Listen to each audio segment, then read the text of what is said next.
So let's just have these close, just in case. I have to glance down. All right. As you see, we've already got this IV. You're not checking off on IVs. We're checking off on blood transfusion. And then, of course, we know when we're doing a blood transfusion, the only fluid that's going to infuse in is saline. Anytime we start a blood transfusion, every facility protocol is going to be different. I say everyone. There may be a few little nicks and knacks that are a little bit different. For the most part, we're all given, at every facility, we're giving bloods, what we're doing. But there's a change in protocol. On the ATI, the video you watch, they're going to be hanging saline with the blood. That's no longer done. The purpose is they flush a line with saline, prime the tube, run the blood behind it. But what if they have a reaction to the blood? Are we going to run that blood that's in that tube and on in and then flush behind it with saline? No, we're going to disconnect it all. So I guess they just finally realized, what's the point of having a saline? You know, you got a bag, we're going to prime a bag of saline, but it's going to be there readily available for what? If we do have a reaction, we've got to feel like but if we do have a reaction, we're going to be infusing some saline behind it, okay? Because we're not going to get into all that detail, but that's something you'll learn. You know, we've got to dilute that bloodstream of that reaction that's taking place. That saline going in is diluting the vascular system is what it's doing. So, but we're not going to chase the blood that's in the tube with the saline. We're going to totally get rid of that tubing. So what we're doing today is having a bag of saline prepared, ready to go for a reaction. It's the purpose, okay? We all know y'all know how to hang a bag for, but we're going to follow that on this check off, okay? Any questions before I get started? Okay. Can you see who? All right. So to start out with, we're going to, of course, check that patient record. We're going to check for that order. We're going to be checking for a type and screen and a cross match and an order to infuse. That's all three separate orders, okay? So just be aware of that. Just because you get a type and screen and a cross match does not mean you got an order to transfuse blood, okay? So you got that's three separate orders. So you've got these orders, and then what else are we looking for? We're looking for that consent for blood. Got to have a consent, okay? So we know we got to transfuse this blood, so what we're going to do, we're going to gather our equipment, go into our patient's room, explain the procedure. Hi, my name is Andrew Jackson. I'm here to give you a blood transfusion. You had a loss of blood during surgery, and we need to replace that, and that's what the doctors do. You verify they understand, of course, and then go forward with their name and date of birth. Looking at their armband. We're, of course, washing our hands, putting on personal protective equipment to prepare for this.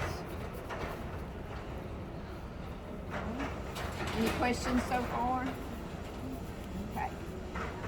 So I'm going to come this way. Look, you're fine, okay? I'm going to put this in between. I'm sorry, y'all. Being lefty don't help. Okay. All right, so we're going to ensure that what we know our doctor's going to order saline. We know it, but we check that order, ensure that we're going to have saline to transfuse. We're going to open up our bag of saline, as you all know. We're going to check it, and we got to say this out loud, okay? You all know y'all been through checkoffs, but we can't unfortunately read your mind. I'm not trying to be mean, so say it. I'm going to check it for leaks. I'm checking it for clarity, to make sure that checking my expiration date and the color that it's clear, not tampered with. And so we're going to hang our bag here, of course, as you know. We're going to prepare our line.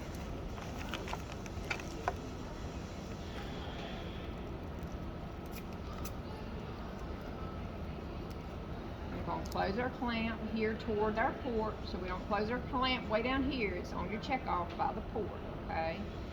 And ensure that we've got the correct tube. And I opened up a piggyback in here the other day. So we're going to go ahead and spike our bag, as you all know, ensuring that we keep all the connectors sterile, connections sterile. and not touching, and then you know we're going to fill our chamber halfway full and prime our tubing. And you need to show us that you're able to ensure that you get the air bubbles out of these ports. You know, you're going to invert your ports, get your air bubbles out, open up your line. At each port, you would stop and ensure that you tapped your line, get your air bubbles out.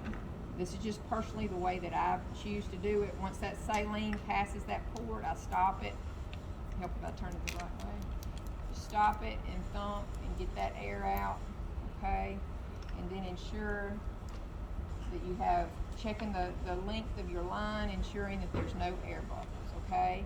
So now the purpose of that is to have that saline prepared in the case that we needed it for some type of reaction.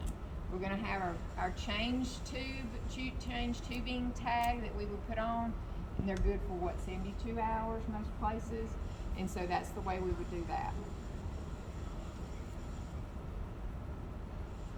Okay, so now we're prepared. We're getting ready to start this blood on our patient. Okay, so what's the very first thing? Very first thing we're going to do before we really get started? We're going to check those blood. Ma'am. Good. That's a good point. You want to check your IV. You want to make sure it's patent.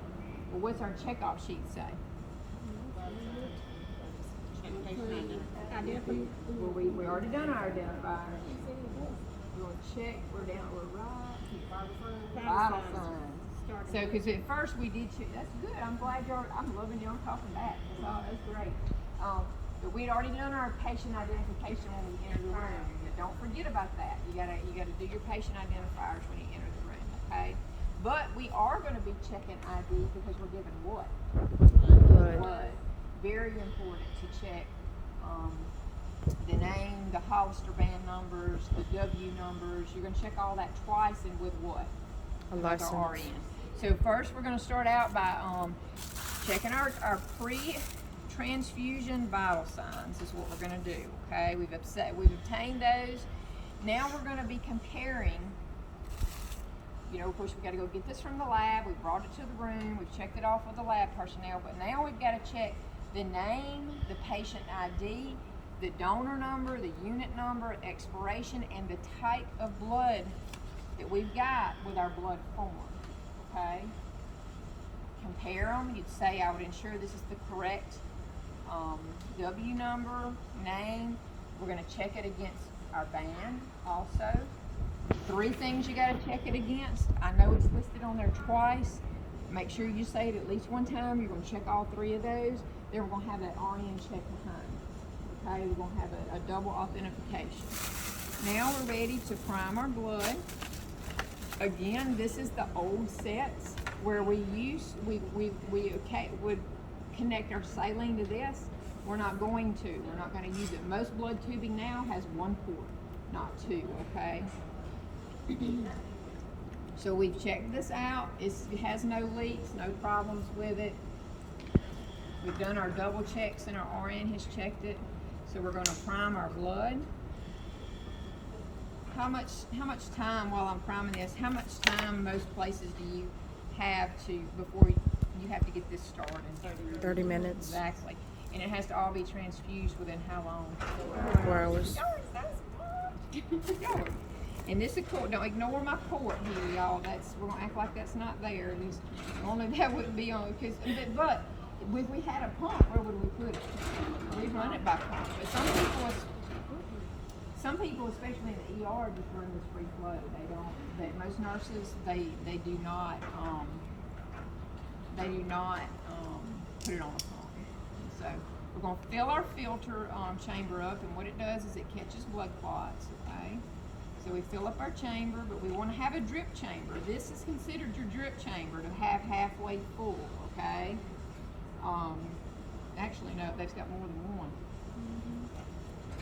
So, but you want to be able to see it dripping in both ports here, okay? And so we're going to continue to let our line fill with our blood. Like that wasn't I tried to find something that was plain, but I couldn't. I'm gonna let it continue filling. Of course, getting all of our air bubbles out. Personally, would you want to waste all that blood to find all those bubbles?